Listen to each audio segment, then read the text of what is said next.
Where are you? Yes, indeed. Micheál Martin, where are you? Where are you? Micheál Martin. Micheál Martin. Micheál Martin. Micheál Martin. Micheál Martin. Micheál Martin. Micheál Martin. Friends, as we said, this demonstration was originally called before the barbaric assault of Israel started against Gaza. It was originally a demonstration about our fears that the Irish government want to undermine our tradition of neutrality. And as Sarah said, neutrality does not mean indifference. Neutrality does not mean doing nothing.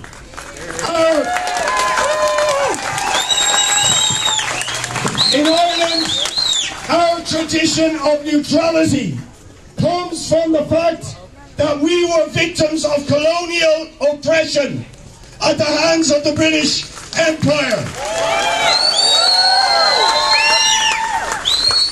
And what the people who went out in 1916, in the 1916 Rising, and in the Irish Revolution, meant by neutrality is that we would never side with empires and colonial powers.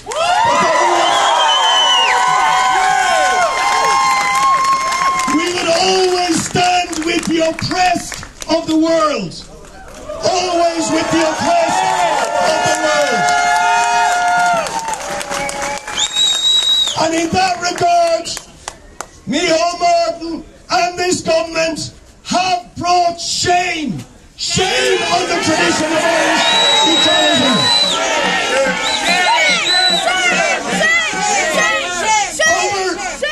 Over the last number of weeks, they have reinforced the narrative of lies put out by the US empire, by Britain and the other sponsors and supporters of the Israeli regime. Claiming somehow that the barbarism we are witnessing in Gaza had something to do with self-defense. And we are here to nail that lie. We are seeing in front of the eyes of the world a genocidal attack on the people of Palestine.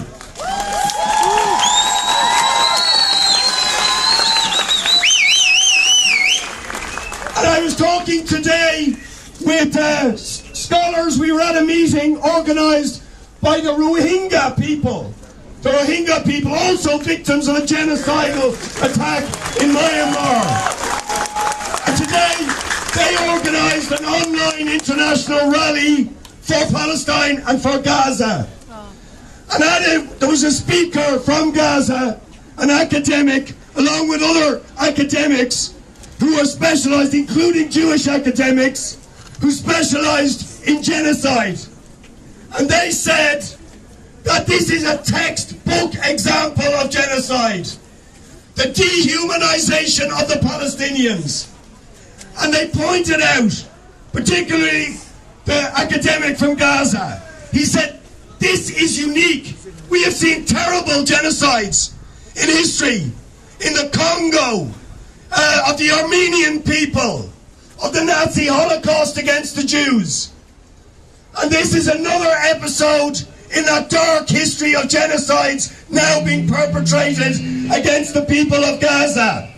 But what is unique about this, what is unique and makes it all the more obscene, is that it is happening live on television in front of the eyes of the world. And what is also unique about it is the perpetrators of this genocide are not even hiding their genocidal intent. They are saying it in front of the world.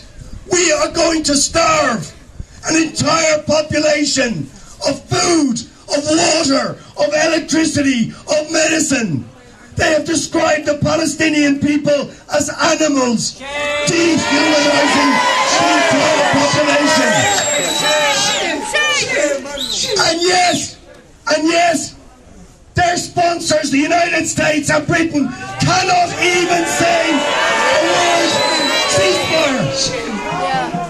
They are supporting them. They could not continue this massacre without the support of the United States, of Britain, of France, of Germany, of people like Ursula von der Leyen. They are their sponsors. They have blood on their hands. So that brings us to our government. Because what should our government, with our history, be saying about this? They should be standing full square with the Palestinians and calling this genocide out for what it is. And they should challenge the lie that this began on October the 7th. This began with the British Empire promoting Zionism, the Nakba of 1948, and 75 years of ethnic cleansing, of apartheid, of persecution, of oppression, of relentless killing of Palestinians, and now genocide in front of our eyes. That is the truth, and we have to speak that truth to this government and force our government to tell the truth about this massacre. And that means not just words. We want action. There has to be sanctions. There has to be accountability. The impunity of Israel must end. And that means Micheál Martin must expel the Israeli ambassador.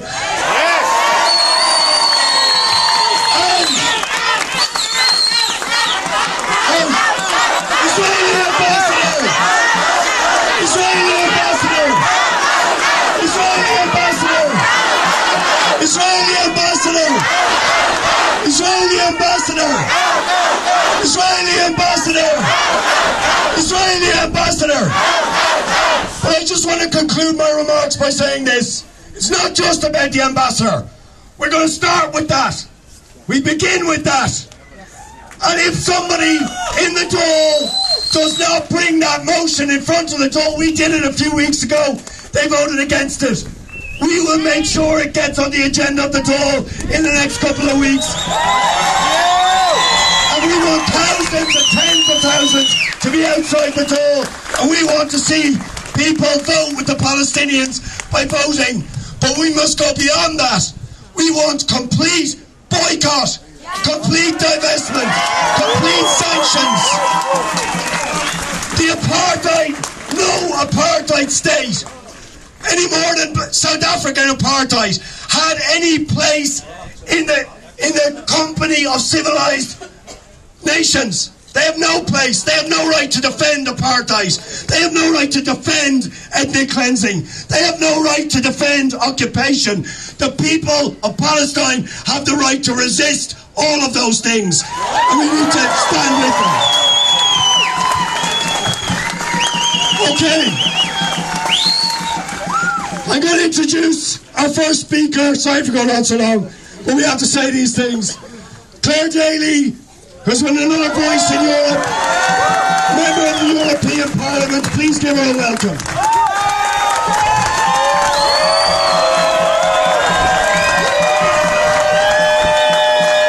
Thanks, Richard, and thanks to everybody for turning out today. They say that our neutrality is outdated. It's embarrassing that we're making a show of ourselves in front of our European neighbours and letting the side down. Really? What side? The side that drapes the European Union buildings with the Israeli flags? The side that jets off to Israel and says that we stand with you now and in the days to come, knowing what those days would bring. The side that arms Israeli genocide and cannot even bring themselves to call a ceasefire. Well, I'm not embarrassed by letting that side down. I'm bloody proud of it.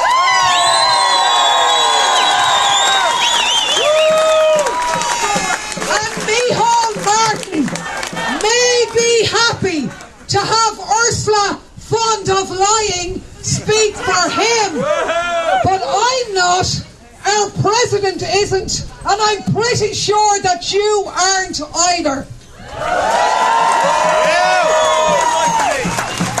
So you've got to ask yourself, if you don't trust Leo and Micheál on domestic matters, then why would you trust them when they say they have no plans to change our neutrality?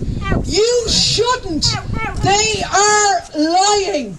We are barreling down the road to ever greater military integration with an increasingly militaristic European Union. And we are here to say today, we are not buying that and we are not paying for that. Enough is enough.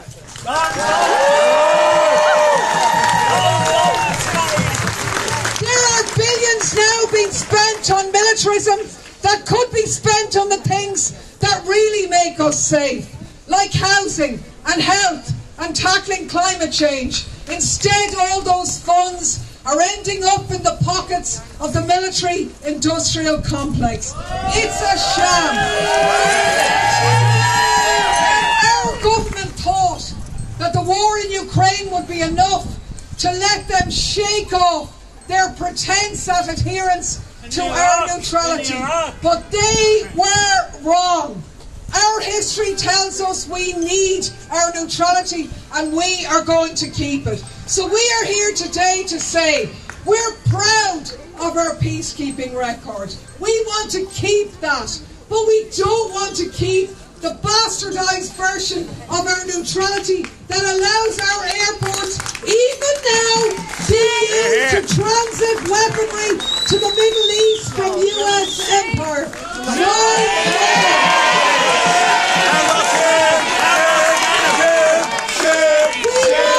Active neutrality.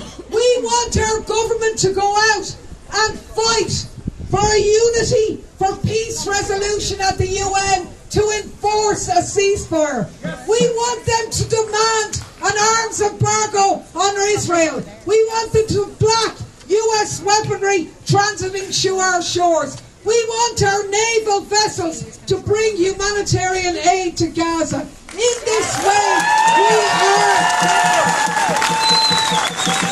So when they say our neutrality is outdated, it's not fit for purpose in the modern world, well, do you know what? It has more relevance in the modern world than ever before, because it is a beacon for citizens everywhere across Europe today who, like you, are on the streets demanding justice and peace.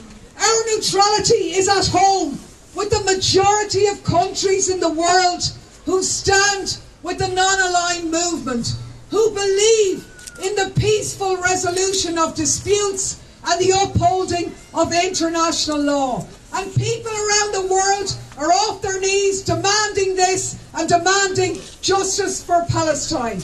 It is our neutrality and our history that gives us a special affinity with the people of Palestine. That is something that we hold dear, very, very dear in these dark, dark days. So go from here on this wet and miserable November day to say no to war, no to EU militarism, no to Israeli terrorism, no justice, no peace. Long live Palestine, long live Gaza.